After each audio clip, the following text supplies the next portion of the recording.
ዘመናዊነት ኑሮን ማቅለል ነው።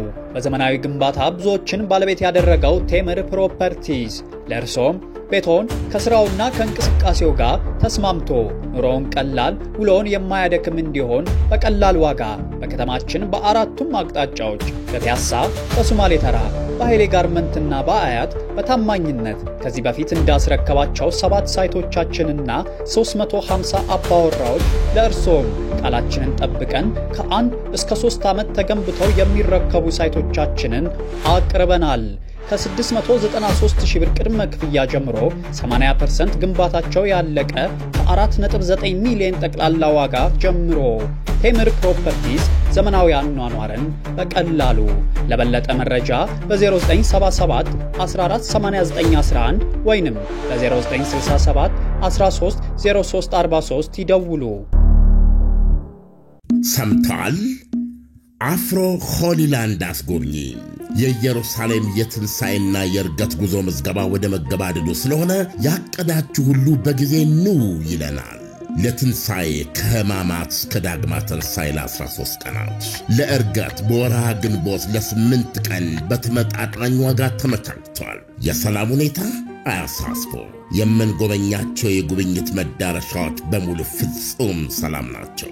አፍሮ ሆሊላንድ አስጎብኚ ላለፉት 14 ዓመታት ለምርቃትና ለምስጋና እንደሚሠራው አሁንም እኛ ወላጅ ዘመዶቻችሁን በእንክብካቤ እናስጎበኛለን፣ እናስተናግዳለን። የእምነታችንን መጀመሪያ ቅዱሳን መካናቶች በዐይን እንደማየትና እንደመርገጥ ምን ደስ የሚያሰኝ ነገር ሊኖር? ለወላጅም ከዚህ የሚበልጥ ስጦታ የለም። አፍሮ ሆሊላንድ አስጎብኝና የጉዞ ወኪል አድራሻ ቦሌ ሞርኒንግ ስታር ሞል 2ኛ ፎቅ። አሁኑኑ ስልክዎን አንስተው ይደውሉ። 0988 18 18 18 አይጠፋዎትም። በውጭ ለምትኖሩ በዋትሳፕ 0930 01 1998 አፍሮ ሆሊላንድ አስጎብኝና የጉዞ ወኪል።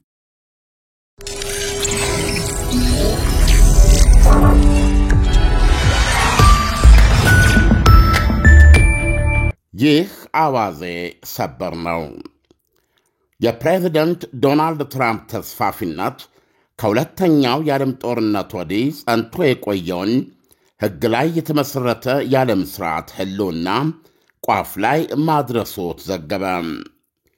የተባበሩት መንግሥታት ቻርተር አባል ሀገራት በሌላ ሀገር ግዛት ወይም ነጻነት ላይ ስጋት ከመሆን ወይም ኃይል ከመጠቀም ይታቀባሉ ይላል።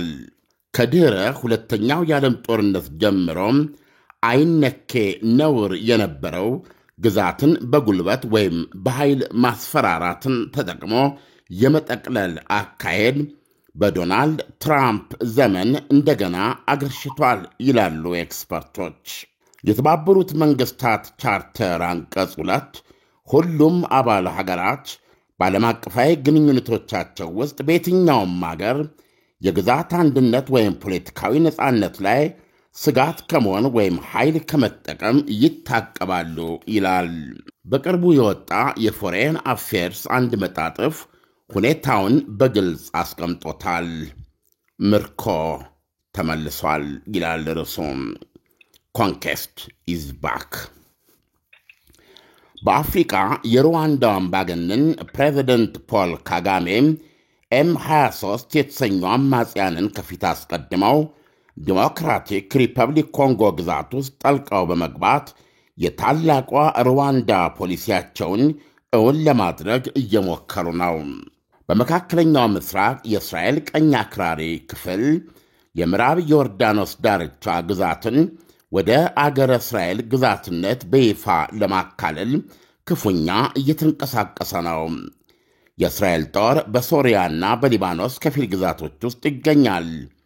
የሀገሪቱ መከላከያ ሚኒስትር እስራኤል ቃጽ ባለፈው ዓርብ በሰጡት ማስጠንቀቂያ ሐማስ በሕይወት ያሉትን 24 ጨምሮ 59ን የእስራኤል ታጋቾች ካለቀቀ የጋዛን የተወሰነ ክፍል መቆጣጠር ብቻ ሳይሆን ወደ እስራኤል እናካልለዋለን ማለታቸውን ጠቅሷል። የሃያላን በጉልበት ማራኪነት ዘመን ማገርሸት ቻይናም ታይዋንን ከናት ሀገሯ የመቀላቀል ጉጉቷን ወደ ተጨባጭነት ለመቀየር እንድታቆበቆም ማድረግ ብቻ ሳይሆን ሌላ ኃያል ተጽዕኖዋን በደቡብ ቻይና ባህር ላይ በጽኑ ክንድ ለማንሰራፋት ሰብቋታል። በአውሮፓ የማይታሰብ ሆኖ የቆየው የቦልቲክና የምስራቃዊ ሀገራት በራሽያ የመወረር ስጋት አሁን አጣዳፊ የደህንነት ጉዳይ ሆኗል። የዚህ ሁሉ አስገባሪነት አውሎ ነፋስ የሽክርክሪት ማዕከል ይላሉ ኤክስፐርቶች የተስፋፊው ዶናልድ ትራምፕ የአሜሪካን የሥልጣን ኮርቻ ላይ መሳፈርና ልጓም መሳብ ነው ይላሉ። ተንታኞች እንደሚሉት ትራምፕ በንግድ ፖሊሲያቸው ታሪፍና ግዛታዊ ፍላጎት ቀደምታቸው የ19ኛ ክፍለ ዘመን ፕሬዚደንት ዊልያም ማክሌን መንፈስ የቀሰቀሱ ወይም የወረሱ ናቸው ይላሉ። ማኪንሌይ ናቸው ኩባን፣ ፊሊፒንስን፣ ፖርቶሪካና ሐዋይን ወደ አሜሪካ የለበጡት። ዶናልድ ትራምፕ ከጎረቤት ካናዳ እንደዚሁም የፓናማ ቦይንና በተለይም ግሪንላንድን ዓይናቸውን ከጣሉባቸው ቆይተዋል። ተሰናባቹ የካናዳ ጠቅላይ ሚኒስትር ጀስቲን ትሩዶዋ በዚህ ወር አጋማሽ ገደማ የአሜሪካኑን ፕሬዚደንት ዶናልድ ትራምፕ ታሪፍን በመጠቀም የካናዳን ኢኮኖሚ ሙሉ በሙሉ ካላሸቁ በኋላ ሀገሪቱን አዳክመው ወደ አሜሪካ ሊለብጧት እየጣሩ ነው ሲሉ ማስጠንቀቃቸውን ልብ ይሏል። በቺካጎ ዩኒቨርሲቲ ፕሮፌሰር ማይክል አልበርትስ የአዲሱ ዓለም አቀፋዊ የግዛት ሽሚያ ወይም ቅርምት የመክፈቻ ምዕራፍ ላይ እንገኛለን ብለዋል። ፍርጥም ብለው ትራምፕ ከራሳቸው ተስፋፊነት እሳቤ ያክል አበይት የሆነው ሌላ ድርጊታቸው ደግሞ የዩክሬንን ከፍተኛ ክፍል ወደ ራሷ ለመጠቅለል የሞከረችውን ራሽያ ላይ አሜሪካ የነበራትን አመለካከት መቀየራቸው ነው ሲሉ አክለዋል። ይሄ ሌሎች አገሮችም ተደፋፍረው የራሳቸውን ሙከራ እንዲያደርጉና መዘዝ ይኖረው አይኖረው እንደሆን ሞክረው እንዲያዩ ያነሳሳል ይላሉ። የሌሎችን ግዛት በጉልበት ማርኮም ውርስ ለቤተ መንግሥት የማድረግን ገፊ ምክንያት ቴክኖሎጂ፣ ሬር እርዝ ማዕድናትና የአየር ጸባይ ለውጥ መሆናቸው በትራምፕ ላይ ከሚገለጽባቸው አንዱ ግሪንላንድ ላይ ዓይናቸውን እንዲጥሉ ማድረጉ ነው። ሩዋንዳን ደግሞ ዲሞክራሲያዊ ኮንጎ ውስጥ አዘምቷታል ይላል። ኢሳያስ ወደ ጉልበት ስርዓት እየተመለስን ነው የሚሉት እንግዲህ ኤክስፐርቶች። ዓለም በእርግጥም ከዚህ የዜና ትንታኔ እንደምንረዳው ከሆነና ደግሞ አሜሪካ ከዶናልድ ትራምፕ ከመጡ በኋላ እያካሄዱ ያሉት እያንዳንዱን እርምጃ ስንሄድ በእርግጥስ ጋባዥ አይደለም ወይ?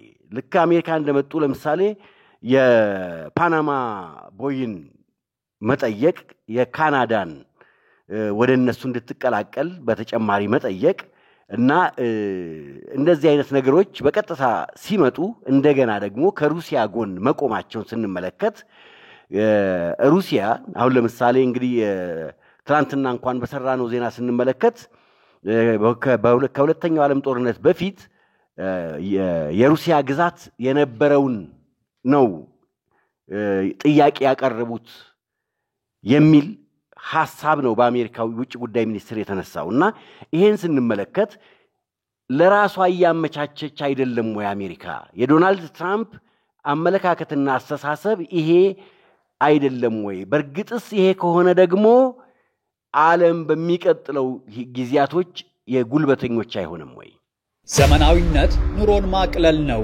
በዘመናዊ ግንባታ ብዙዎችን ባለቤት ያደረገው ቴምር ፕሮፐርቲስ ለእርሶም ቤቶን ከስራውና ከእንቅስቃሴው ጋር ተስማምቶ ኑሮውን ቀላል ውሎውን የማያደክም እንዲሆን በቀላል ዋጋ በከተማችን በአራቱም አቅጣጫዎች በፒያሳ፣ በሶማሌ ተራ፣ በኃይሌ ጋርመንትና በአያት በታማኝነት ከዚህ በፊት እንዳስረከባቸው 7 ሳይቶቻችንና 350 አባወራዎች ለእርሶም ቃላችንን ጠብቀን ከ1 እስከ 3 ዓመት ተገንብተው የሚረከቡ ሳይቶቻችንን አቅርበናል።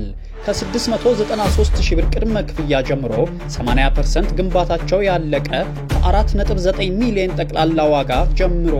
ቴምር ፕሮፐርቲስ ዘመናዊ አኗኗርን በቀላሉ።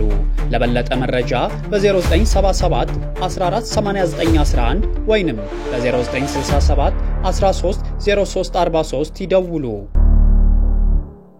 ሰምተዋል? አፍሮ ሆሊላንድ አስጎብኚ የኢየሩሳሌም የትንሣኤና የእርገት ጉዞ ምዝገባ ወደ መገባደዱ ስለሆነ ያቀዳችሁ ሁሉ በጊዜ ኑ ይለናል። ለትንሣኤ ከሕማማት እስከ ዳግማ ትንሣኤ ለ13 ቀናት፣ ለእርገት በወርሃ ግንቦት ለ8 ቀን በተመጣጣኝ ዋጋ ተመቻችቷል። የሰላም ሁኔታ አያሳስቦ። የምንጎበኛቸው የጉብኝት መዳረሻዎች በሙሉ ፍጹም ሰላም ናቸው። አፍሮ ሆሊላንድ አስጎብኚ ላለፉት 14 ዓመታት ለምርቃትና ለምስጋና እንደሚሠራው አሁንም እኛ ወላጅ ዘመዶቻችሁን በእንክብካቤ እናስጎበኛለን፣ እናስተናግዳለን። የእምነታችንን መጀመሪያ ቅዱሳን መካናቶች በዐይን እንደማየትና እንደመርገጥ ምን ደስ የሚያሰኝ ነገር ሊኖር? ለወላጅም ከዚህ የሚበልጥ ስጦታ የለም። አፍሮ ሆሊላንድ አስጎብኝና የጉዞ ወኪል አድራሻ ቦሌ ሞርኒንግ ስታር ሞል 2ኛ ፎቅ። አሁኑኑ ስልክዎን አንስተው ይደውሉ። 0988 18 18 18 አይጠፋዎትም። በውጭ ለምትኖሩ በዋትሳፕ 0930 01 1998 አፍሮ ሆሊላንድ አስጎብኝና የጉዞ ወኪል። ያው እስካሁን ያለውም እሱ ነው። በዚህ መንገድ ለምሳሌ በግልጽ ሁኔታ ግሪንላንድን ለምን መውሰድ እንዳለባቸው ከዚህ ከሬር ኤርዝ ማዕድናትና አርክቲክ ላይ ቀጣዩ የኤነርጂ እና የማዕድናት የልማት ቦታ ወይም የፍልሚያ ቦታ አርክቲክ ነው። እዛ ላይ ላለው ቀጣይ የኢኮኖሚ ሽሚያ ግሪንላንድ ከአርክቲክ ጋር የተገናኘች የምድራችን ትልቋ ደሴት ናት። የራስ ገዝ ናት እና ከዴንማርኮችም አሁን ባካሄድ ምርጫ አድርጋለች። ከዴንማርኮችም ነፃ ለመውጣት የምትፈልግ ናት። ለአሜሪካ ደግሞ ወደ አውሮፓ የምታደርስ በጣም አቋራጭም ናት፣ ቅርብ ናት። ስለዚህ እነዚህ ሁሉ ተደምረው የነዋሪዎቿ ብዛት ደግሞ ግዙፍ ናት በጣም። ግሪንላንድ 57,000 መሆኑን ግምት ውስጥ በማስገባት ዶናልድ ትራምፕ መጀመሪያ እንግዲህ እንደ ባለቤትነት ዴንማርክን ሽጭልኝ እያሉ ሲጠይቁ ቆይተዋል። አሁን ግሪንላንደሮች ባካሄዱት ምርጫ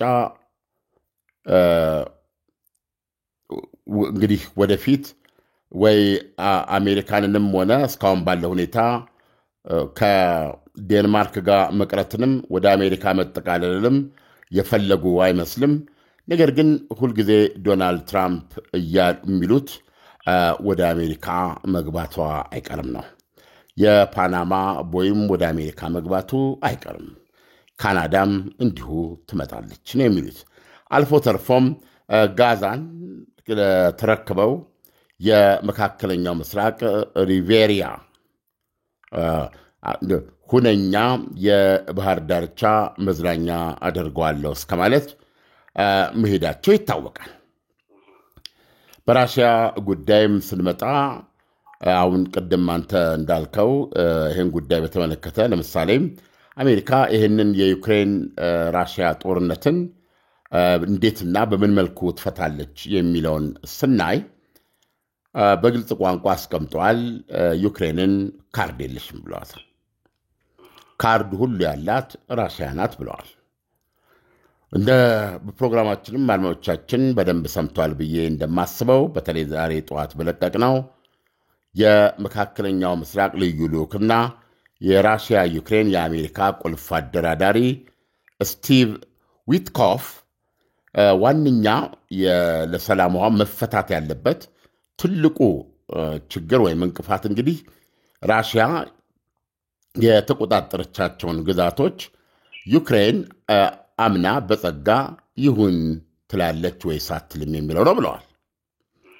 እና ራሽያ ደግሞ ክሬሚያ ልሳነ ምድርንም ሆነ አሁን በቁጥጥሯ ስር የሚገኙት አብዛኞቹ የዩክሬን 4 ግዛቶች ምድርን ራሽያ ከሁለተኛው የዓለም ጦርነት በኋላ የራሷ የነበሩ ግዛቶች እንደሆኑ እንደሚያውቁ ነው የገለጹት።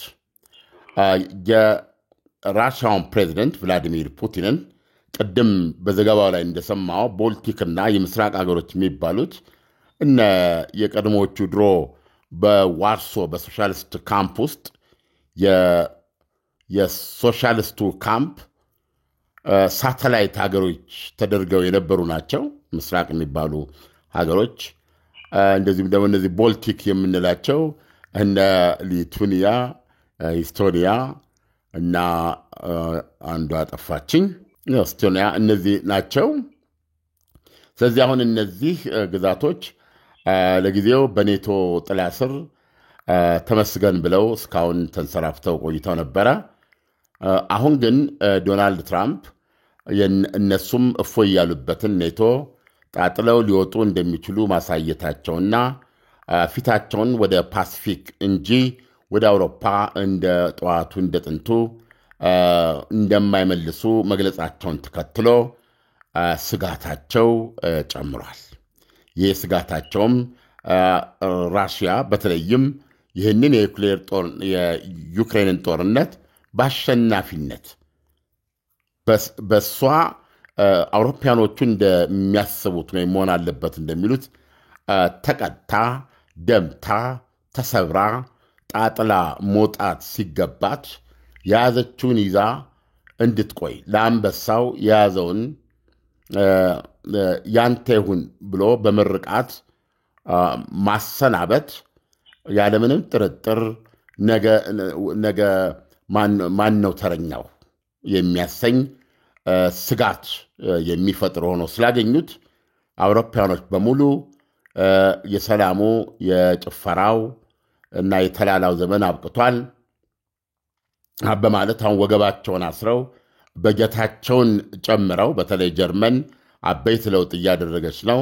ከዚህ በፊት የታቀበ ወታደራዊ በጀቷን ከስር በመፍታት ዓለምን በአንድ ወቅት በክፉ መልኩ አስጨንቆ የነበረውን ወታደራዊ ማሽን የማምረት እና እንደ ማሽን የሚንቀሳቀስ ጦር ኃይሏን እንደገና በማንሰራራት ለበጎ ዓላማ አሰልፈዋለሁ ብላ ከፍተኛ እንቅስቃሴ በማድረግ ላይ ትገኛለች።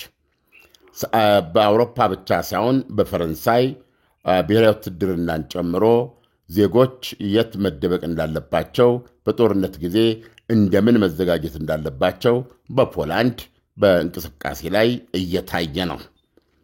ለወትሮ መቼም አውሮፓ ስትሄድ የሚበላ የሚጠጣ የሚለበሰው የምትቀባው ሽቶ እንጂ እንዲፈንጠር ያለ ቦታ ላይ ጭሶች የበዙበት ብረት የሚቆለምም ጠመንጃ የሚሰራ ጩቤ የሚስል በብዛት አይታይምባትም ነበረ። አሁን ግን ወናፋቸውን እየወነፉ ብረት የሚቀጠቅጡ ጠመንጃ ሰሪዎች፣ ሚሳኤል አጠናቃሪዎች እንደገና ሀ ተብለው እየተጠሩ ነው። ገንዘቡ በተለያየ መንገድ እየቀረበ ነው።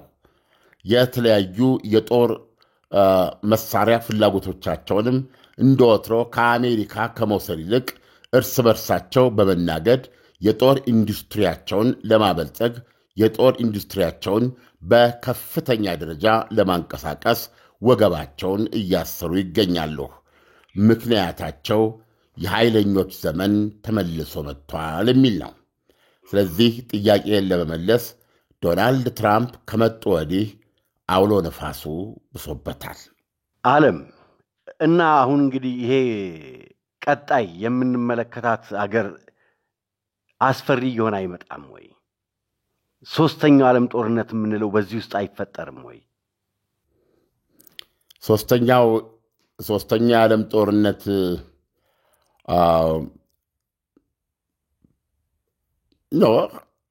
ሀያላን ትልቆቹ ሀገሮች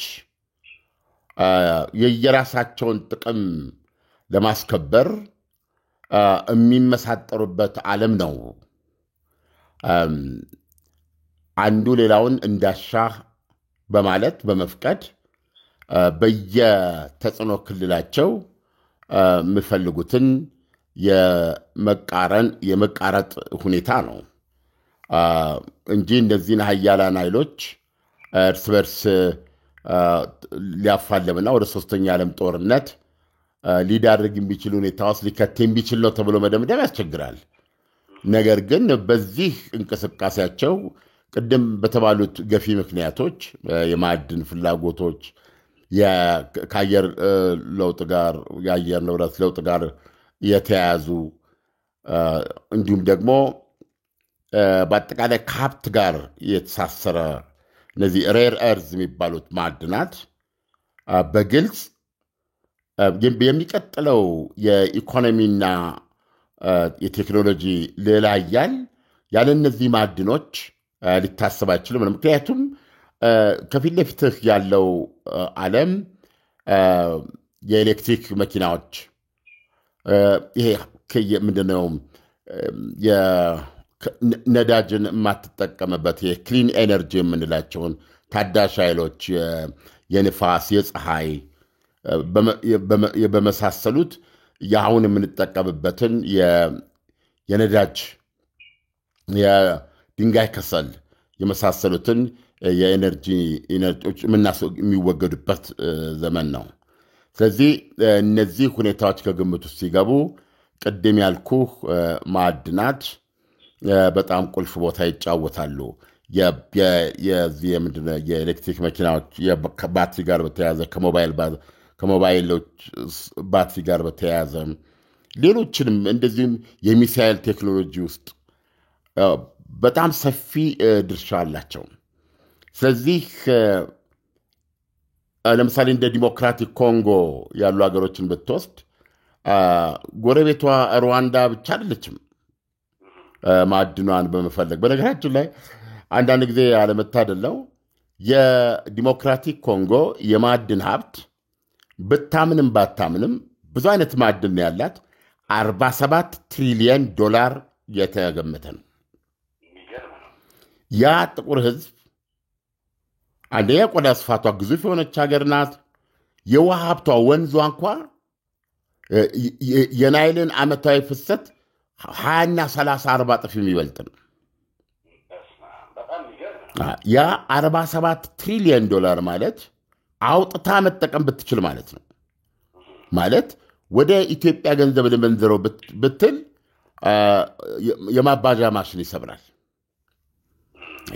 ይሄን ያህል የአንድ ኮንጎን ሳይሆን ጠቅላላ የቀጠናውን የአፍሪቃ ሀገራት ድምር ከኋላ ቀርነት፣ ከድህነት፣ ከበሽታ መንጥቆ አውጥቶ ዓለም የደረሰበት አንደኛው ዓለም ምዕራፍ ላይ ማድረስ የሚችል ቢሆንም ነገር ግን እንዳልኩ አፍሪካ የራሱ ሰላም የሌለው እና በራስ መውደድ የሰከረ አንዱ በሌላው ላይ ጭካኔ እንጂ ሌላ አሳቢ የሌለው በመሆኑ የተነሳ የተለያዩ ጠመንጃ ያነገቡ ሌቦች የተለያየ ተጽዕኖ ክልል በመፍጠር ማዕድኑን እየቦጠቦጡ ለነጮች በቀጥታም ሆነ በተዘዋዋሪ እየገበሩት ነው የሚገኙት። ፊልም ሁሉ የወጣው ነገር ነው። ኢቭን የቅርቦቹ ሀያላን ሀገሮች ከቻይኖች መካከል አንድ ለሶስት በቀላሉ የማይቆጠር ዘራፊ ማዕድኑን እየቦጠቦጡ አብረው እየዘረፉ ወደ ሀገራቸው የሚጭኑ ተገኝተዋል። ስለዚህ አሁን እንደነዚህ አይነት ሀገሮች ማንም አይጠብቃቸውም። አሁን አየህ ማዕድናቸው የማይጠቀሙበት ብቻ ሳይሆን መጥፊያቸው ሊሆን ይችላል። ማዕድኑን ፍለጋ ግዛታቸውን ትነጥቃቸዋለህ፣ ትነቅላቸዋለህ፣ ትገላቸዋለህ፣ ታባርራቸዋለህ፣ ግዞተኛ ታደርጋቸዋለህ። የጉልበት አካሄድ ማለት ይሄ ነው። ስለዚህ ይሄ ሁኔታ ወደ ሶስተኛው የዓለም ጦርነት ሊያስገባን ይችላል የሚል ስጋት ሩቅ ነው። ነገር ግን ዓለም በየቦታው በየቀጠናው በየራሱ አቅም ትልቁ ትንሹን የመዋጥና የመሰልቀጥ የአሳ ባህሪ ይጣባናል ወይም ደግሞ በ21ኛው ክፍለ ዘመን 19ኛው ክፍለ ዘመን ያገረሻል ብሎ ማሰብ ግን ማሰብ ሳይሆን በተግባርም ሊታይ የሚችልበት ሁኔታ ኤክስፐርቶቹ እንዳሉት እዚሁ የቅርብ ጊዜ ክስተት እንደሚሆን የሚታይ ነው። ኢሳያስ ሀያላን መንግስታቶች ስንል እንግዲህ አሁን ቅድም አንተ እንደዘረዘርካቸው እነ አሜሪካ፣ ሩሲያ፣ አውሮፓ እንግዲህ የሩቅ ምስራቆቹንም ልናነሳቸው እንችላለን። ግን ይሄ አፍሪካስ ከዚህ የስጋት ቀጠና ማምለጥ ትችላለች ወይ? የሩዋንዳ አንዱ ማሳያ አይደለም ወይ? አፍሪካ በሁሉም አቅጣጫ ልታመልጥ አትችልም። አፍሪካ አሁን ሩዋንዳ ላይ የምናየው ዊዚን አፍሪካ ነው ያየን ያለ ነው። አንዱ አፍሪካዊ ሀያል ለምሳሌ የሩዋንዳው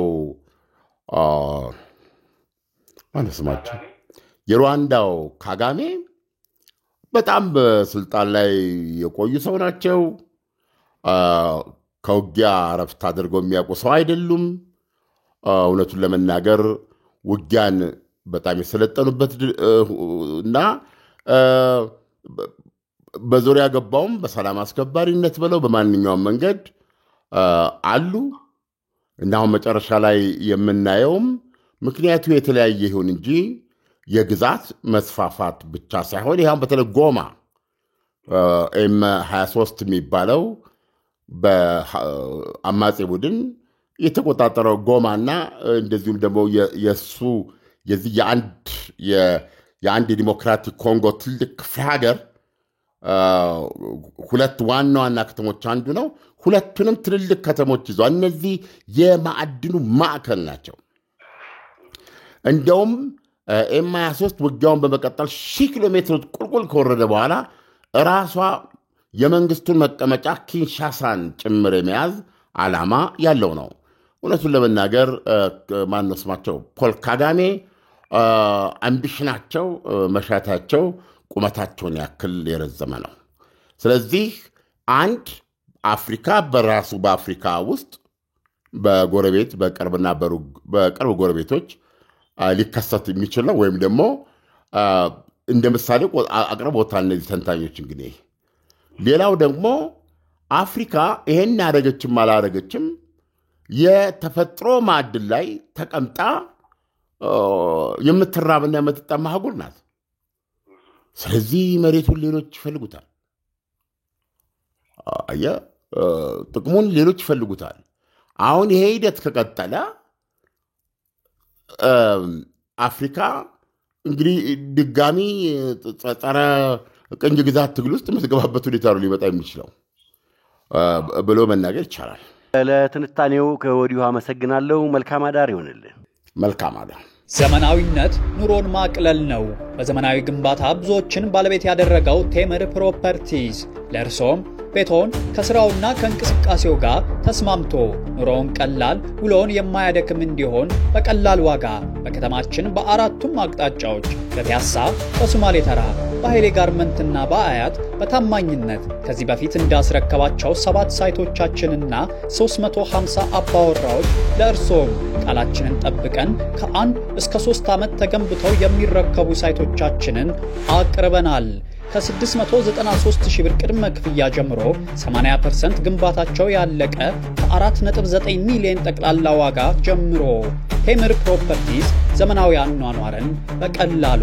ለበለጠ መረጃ በ0977 148911 ወይንም በ0967 130343 ይደውሉ።